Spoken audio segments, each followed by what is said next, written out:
Hello everyone, I'm Casper and welcome to Testroni, where we help the aspiring QA engineers become test automation engineers one slice at a time. And if we are talking about automation, there's a lot of things which are considered good practices. In fact, we've covered a lot of them on the channel already. Things like the page object model or discussing what to do to prevent flakiness from happening and stuff like that. But if there's a consensus about one thing that is considered an absolute anti-pattern, a blasphemy, if you will, it is basically using hard-coded sleep statements. And is such a view on this doing justice to this functionality? Today we are going to explore exactly that, and in this video we are going to focus on what a hard-coded sleep actually is, and we're going to use some examples in order to grasp the idea and intuitively kind of understand what is happening and what may be at play. So let's jump to our whiteboard. So like I said, you'd be hard-pressed to actually find something that is getting so much bad press that the sleeps are. And so maybe let's start from doing kind of a definition to try and formalize that a bit before we jump into an example, because that will give us a foundation of what we even mean by a hard-coded sleep. So a hard-coded sleep, aka thread sleep, because that's a name you are going to come across also. So thread sleep, aka sleep statement. So they are all basically statements within your code that tell it to wait for a predetermined time before progressing. So as we've also talked in the previous episodes, basically you should think about your testing scripts as doing the steps immediately one after the other. Of course, there are keywords and statements which help make the test not behave like that, and there are frameworks that also have some kind of precautions built in, but in general your code is going to progress like line by line immediately. And so the hard-coded sleeps or the thread sleeps or sleep statements basically tell your code to wait for a predetermined time before progressing onwards. And I want you to see this word, especially predetermined, because that's exactly where the problem lies, as we are going to see in a second when we do a little example. So basically, sleeps take a form of a statement where most often in basically all of the frameworks and languages, you just pass some argument as to for how long the script should wait before progressing. So it's something like sleep 5 or thread.sleep 5 or 5s or something like that, so that it will wait for 5 seconds before progressing to the next statement. And this may seem like a good idea because, yeah, if we need to wait for something, then why not just wait? So that's why I think it's valuable to jump to an example right now, because we now have the foundation. I want you to remember the predetermined word, because it's going to be a very important thing to remember in a second. So let's do a little example now with the knowledge, with the basis of the knowledge that we have. So let's scroll down a bit. Let's maybe keep our definition here at hand before we start. Yeah, and so basically, let's say you are creating a simple test that, let's say in your web app, you are testing a web app, you are doing end-to-end testing for this web application, and let's say that there's some form that you need to test, and you need to validate whether the fields are all right, whether the labels are okay, whether the tooltips are okay. You need to validate whether everything is in the right place and consists of the right text. So that's kind of a trivial example, right? So what can go wrong if we just use sleeps to it? So let's go like one by one. So you have a web application, like I said, and you want to test the form.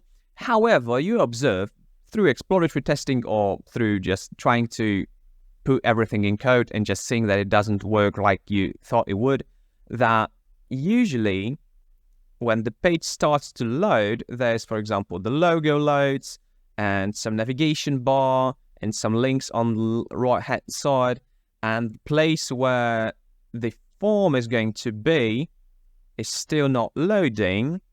So it usually loads as the last thing, for example. So we have all of this, and only then do we actually get the form that we needed, where we want to test the buttons, the text fields, the tooltips, and stuff like that.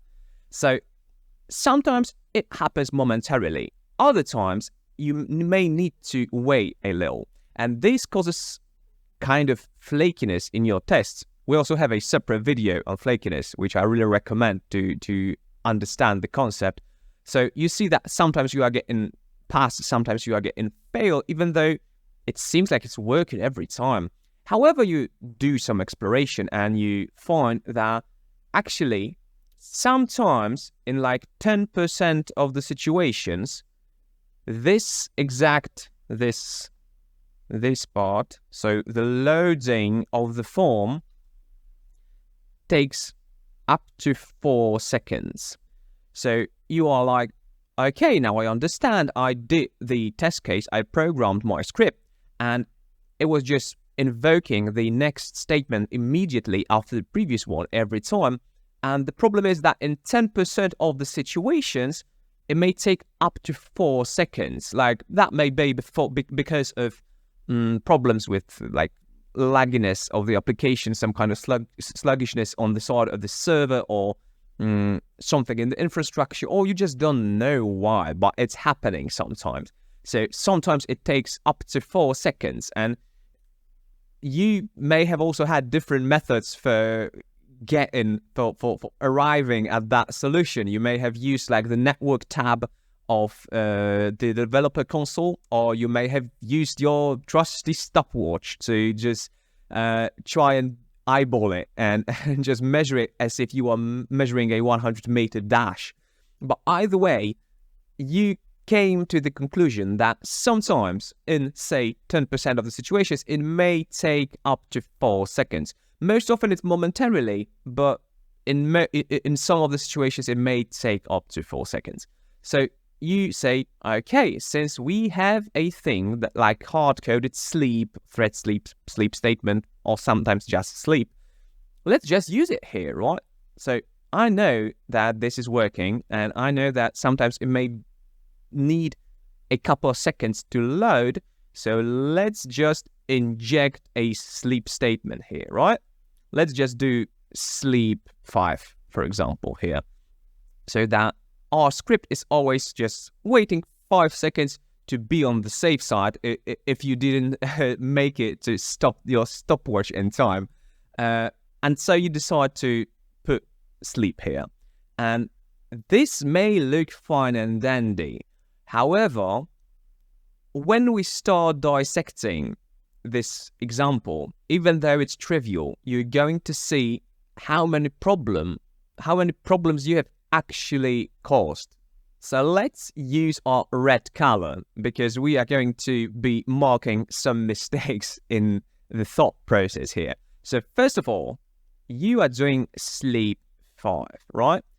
So the problem is that since you are doing sleep 5, and this is waiting for a predetermined time, you are basically telling your script that it should always wait for 5 seconds to be on the safe side. The problem with such being on the safe side is that since this is only happening in 10% of the situations, you are sacrificing the test execution time or runtime in 90% of the situation for the sake of sluggishness in 10% of them. So that surely can be okay, right? So that basically means that in 90% of the situations, your test case could have run like 5 times faster, if not more, because maybe it then takes 0.1 second to load. But you still decide to sacrifice all of that for the sake of 10% of test case runs which do need more time to run. So that certainly is a problem. And that is a problem both because of how it entails extending the execution time. And this can be huge because what if your tests need to run after every build, for example? What if they run very frequently? What if you do that in 500 tests across your test automation suite? What if you do that in a couple of places in every test? Because here we are doing this very trivial example, but what if you also need something else to load on the web page? What if you do that in a couple of places and then in a couple of tests, and suddenly it grows very rapidly? It starts eating its own tail, basically. So for the sake of being on the safe side in some minority of situations, you are sacrificing runtime for the vast majority of the situations. So as you can see, this is a problem, and the problem stems from this word here that I told you to remember, predetermined. The fact that the sleep time is predetermined means that it's always a guess. It's always a gamble, if you will. Because if it's predetermined, it basically means that you are trying to do your best at estimating the time that it needs to wait to somehow strike the balance between not waiting for too long, but also not doing something too quickly, so that this doesn't happen, that you don't fall into the 10% bracket and suddenly it gives you a false negative. So the problem with being so defensive with that is that you are taking a gamble every time, and the casino always wins, and in this situation it's no different really. So you are just using up a lot of resources, because that's also something that we need to remember. It's not just that, oh, it takes a little longer, like the developer can wait for 5 more minutes. First of all, it's not going to be 5 more minutes. In a lot of organizations, this can actually scale and go out of control very quickly. So it may suddenly be 15 minutes, or it can suddenly be, and I have seen something like this on my through my very eyes, like 2 hours longer because of the sleeps. And so that's not only causing people to start scratching their heads because they don't know why it's taking so long. It may also cause problems with the infrastructure, because you are using the resources, like the machines that are running it, the cloud or whatever, however it is set up in your organization and your project. They may actually stand by idly, waiting for nothing in vast majority of the situations, and that's both the monetary cost and the cost on the side of the team and on the side of the organization, and on your side also, because whenever you want to run your test automation framework, you need to wait for longer than you actually do, regardless of which method of arriving at your solution you chose, whether you went for the stopwatch or whether you went for eyeballing it and counting 1 Mississippi, 2 Mississippi in your head, or whether you actually used the network top or did some kind of fancy benchmark. Regardless of your method, all of them are error prone, and none of them is going to encapsulate the complexity of any web application ever, because you can't just express that through one number. This one number means that you are taking a gamble, and you are taking a gamble with resources and time. Also, what if there are variables that you did not take into account? What if it behaves differently on different machines, in different situations, at different time of day, at different load, performance load? What if it happens differently regarding the network that you are connected to? What if it happens differently because of some configuration of the environment? There are 1,000 of variables that you need to take into account when designing test automation test cases, and you are just trying to narrow it all down to one number. And once again, you can't really go right when you do it. It is absolutely 100% sure that you will go wrong because you cannot just squeeze it all into one number. Not to mention the maintainability problems that you're going to come across. Like, now you know why it was 5 seconds, but a couple months in the future, if someone else needs to take care of that code, or not even someone else, if you need to take care of that code a couple of sprints in the future, then good luck trying to guess why it was 5. And if you have this in multiple places, good luck remembering why this is 5, this is 4, this is 3, and this is 15. Like, good luck with that. So maintainability is a huge problem. It adds a absolutely gigantic overhead as far as maintainability goes, because this will always be a nightmare. Like, this will visit you in your sleep, because sometime in the future, you will need to redesign the test. You will need to do some kind of a remaster. You will need to refactor some things. There will be some changes in the application, which also will make some parts of the application react slower and some faster. And then when you need to take care of that, it'll be an absolute nightmare. Like, don't get me wrong. This will be nothing short of hell to debug because you, first of all, won't be able to remember why it was this value and not another one. And secondly, you will need to reverse engineer your own thinking put into code in order to actually find the places you need to refactor. What if suddenly this is no longer valid? Like, it's not just 4 seconds here.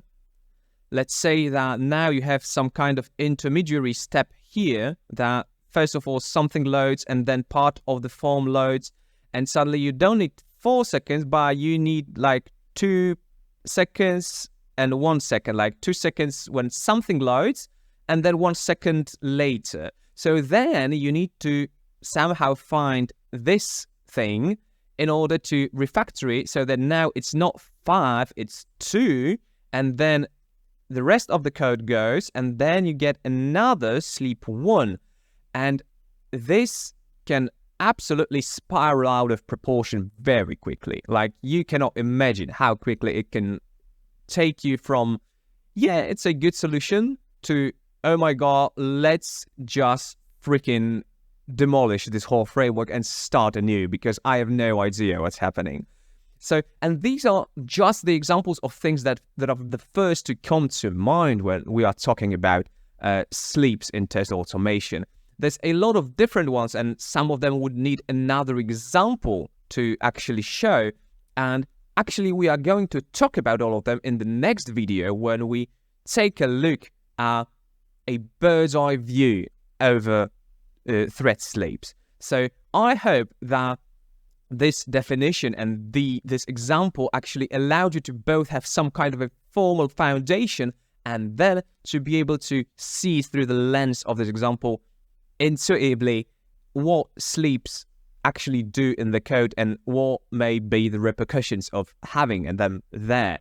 So now that we have this, I think we are ready to actually tackle the problem of what, formally speaking and looking more holistically, are the actual problems. Like, we have seen a couple of problems here, of course, but what are the overarching problems, both the ones we have talked about and ones that we have not talked about? So this is something that we are going to take a look in the next video on thread sleeps.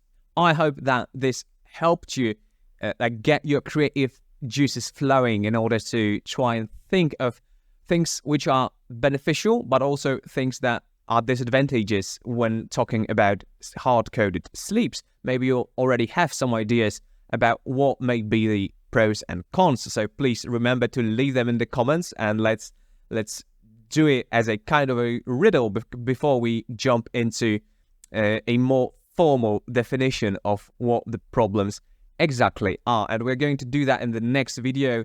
Thank you for your attention. I hope that this has helped you understand what thread sleeps are and to start to form your idea about whether the bad rep they are getting is actually something that they should be getting. So let's see each other in the next video. And until then, take care. Thank you for your attention and keep on rocking.